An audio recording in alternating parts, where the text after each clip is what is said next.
Assalamualaikum dan salam sejahtera.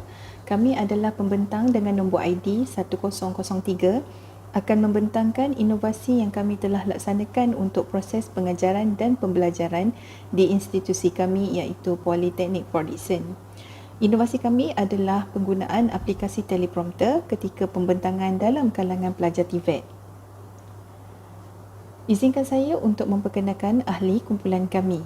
Kami terdiri daripada Puan Suria binti Alias, Puan Rasidah binti Kasim dan saya Puan Safiah binti Ishak. Sepanjang sesi ini nanti, apa yang kami akan bentangkan adalah pengenalan, pernyataan masalah, objektif, kelebihan projek, pelaksanaan, impak dan kami akhiri pembentangan dengan sedutan dari video pembentangan pelajar. Dalam membangunkan modal insan di negara kita, para pelajar seharusnya menguasai dua kemahiran ini iaitu kemahiran insaniah dan kemahiran komunikasi. Kemahiran insaniah adalah meliputi kemahiran berkomunikasi, pemikiran yang kritis, kemahiran kerja berpasukan, kemahiran menyelesaikan masalah, kemahiran kepimpinan, keusahawanan serta etika dan integriti. Dari sini, kita fokuskan kepada kemahiran komunikasi. Kemahiran ini melibatkan komunikasi lisan, bukan lisan, serta verbal yang merupakan salah satu kemahiran insaniah dalam kalangan pelajar IPT dan sehingga mereka melangkah ke alam pekerjaan. Justeru, kemahiran komunikasi pelajar dapat ditingkatkan menerusi aktiviti pembentangan yang biasanya dijalankan semasa proses pengajaran dan pembelajaran. Hasil dari pemerhatian kami mendapati sebenarnya pelajar tidak gemar dengan tugasan pembentangan. Semahunya mereka akan cuba mengelak daripada terlibat dengan aktiviti ini. Disebabkan itu, ketika pelaksanaan pembentangan, didapati pelajar hanya membaca dari slide pembentangan sehingga mereka tidak mempunyai kontak mata dengan rakan yang lain. Malah ketika pembentangan juga, para pelajar didapati kurang keyakinan diri serta gagal mengawal perasaan gemuruh. Assalamualaikum warahmatullahi taala wabarakatuh dan salam sejahtera. Saya Puan Rashidah binti Kasim daripada Politeknik Port Dickson akan menyambung pembentangan bahagian ketiga iaitu objektif penggunaan teleprompter. Terdapat 3 objektif penggunaan teleprompter dalam menyampaikan pembentangan. Pertama, penggunaan teleprompter dapat meningkatkan keyakinan diri penyampai apabila berhadapan dengan audiens. Kedua, penggunaan teleprompter dapat mewujudkan kontak mata dengan audiens ketika membuat pembentangan. Oleh itu, sesi pembentangan dapat berlaku dalam dua hala. Ketiga, teleprompter juga dapat mengurangkan perasaan gemuruh penyampai ketika berada di khalayak ramai. Ini kerana penyampai telah bersedia dengan menetapkan isi penyampaian dan masa terlebih dahulu. Bahagian keempat, kelebihan projek. Mengapa kita perlu menggunakan teleprompter? Teleprompter adalah satu aplikasi yang mudah digunakan kerana mempunyai tetapan yang ringkas dan mudah difahami.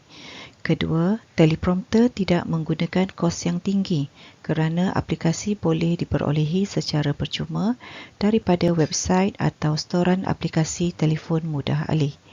Ketiga, penggunaannya boleh dibuat secara meluas kerana kesemua pelajar di IPT mempunyai telefon bimbit yang boleh memuat turun aplikasi ini.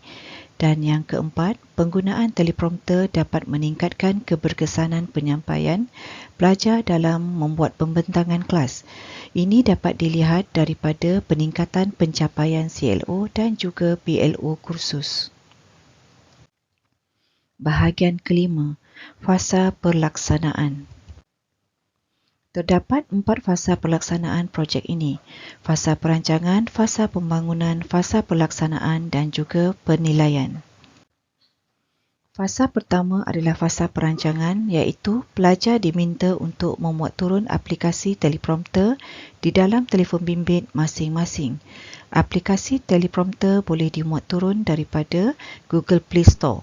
Pelajar boleh memilih aplikasi yang sesuai dengan spesifikasi projek iaitu bagi tujuan penyampaian pembentangan. Fasa kedua adalah fasa pembangunan projek. Di dalam fasa ini, pelajar akan melihat kepada tetapan aplikasi dan membuat perubahan tetapan mengikut keperluan pembentangan. Antara jenis tetapan yang boleh dilakukan adalah tetapan dari segi saiz tulisan, tetapan kelajuan teks yang akan dibaca, tetapan dari segi warna dan lain-lain lagi. Fasa ketiga dan fasa keempat akan disambung oleh Puan Zuria Alias. Terima kasih. Assalamualaikum warahmatullahi wabarakatuh dan selamat sejahtera. Saya Zuria Alias dari Politeknik Port-Dickson akan menyambung pembentangan ini pada fasa yang ketiga, iaitu fasa pelaksanaan. Okey, menerusi fasa ini, pembentang akan mengeksplorasi aplikasi teleprompter dan menggunakan segala ciri-ciri yang terdapat dalam aplikasi ini. Langkah pertama yang perlu dibuat adalah pembentang perlu untuk memuat naik skrip pembentangan yang telah disediakan lebih awal. Skrip ini berfungsi sebagai visual elektronik yang akan dilihat oleh pembentang sahaja. Langkah kedua yang boleh diambil adalah pembentang boleh membuat pelarasan pada setting aplikasi teleprompter dari segi warna, font, bahasa, ruang baris perkataan dan tahap kelajuan teks mengikut kesesuaian skrip mereka. Ini bagi memastikan skrip yang dilihat oleh pembentang adalah jelas, mudah dibaca, difahami dan mengikut kelajuan yang bersesuaian. Selain itu, ia juga boleh mewujudkan ilusi pembentangan yang baik kepada audiens bahawa pembentang jelas bersedia dan memahami isi pembentangan. Dan hasilnya, pembentangan akan nampak lebih natural dan profesional. Manakala fasa keempat, iaitu fasa penilaian, merupakan fasa di mana pembentang akan mendapat maklum balas daripada pensyarah khusus menerusi sesi perbincangan mengenai pembentangan yang telah dilakukan. Rakan-rakan pelajar juga boleh memberi cadangan atau maklum balas kepada pembentang bagi meningkatkan kualiti pembentangan pada masa akan datang. Penggunaan aplikasi teleprompter telah memberi impak kepada dua perkara. Yang pertama, ia dapat meningkatkan pencapaian CLO bagi kursus DPM 223. Ia dapat dilihat menerusi peningkatan CLO 3E, iaitu melihat kemampuan pelajar untuk menyampaikan maklumat secara lisan, iaitu menerusi tugasan pembentangan didapati telah meningkat dari 81% pada sesi 1 kepada 83% bagi sesi 2. Kedua, impak projek terhadap pelajar dan juga pensyarah. Impak positif kepada pelajar. Yang pertama, pelajar mampu memberi pembentangan dengan lancar dan lebih berkeyakinan. Aplikasi ini melatih pelajar untuk menghasilkan pembentangan dengan lancar dan dapat meningkatkan kefasihan pelajar dalam menyampaikan isi pembentangan. Kedua, ia mewujudkan interaksi dua hala dengan audiens dan pembentang akan mempunyai kontak mata dengan audiens semasa pembentangan dilaksanakan. Ia juga dapat mengurangkan tekanan pelajar, membantu mengawal kejelasan dan kelajuan suara dan mengurangkan rasa kurang yakin atau perasaan gemuruh ketika pembentangan. Ketiga, ia dapat melatih pelajar untuk menyampaikan isi pembentangan dengan tepat dan tidak tersasar dari topik yang sepatutnya. Dan keempat, impak kepada pensyarah. Ia dapat memudahkan pensyarah untuk proses penilaian prestasi pelajar ketika mereka membuat pembentangan. Berikut merupakan contoh pelajar yang menggunakan aplikasi teleprompter ketika dalam tugasan pembentangan. Perbezaan dapat dilihat pada gaya pembentang pertama dengan pembentang kedua yang menggunakan aplikasi teleprompter.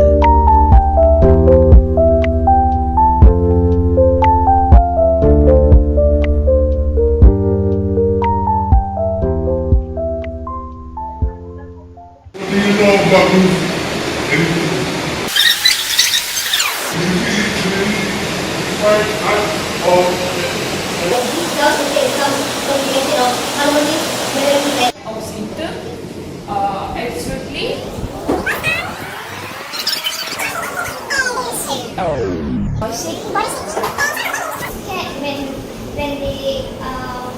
When they had in Sekian, terima kasih.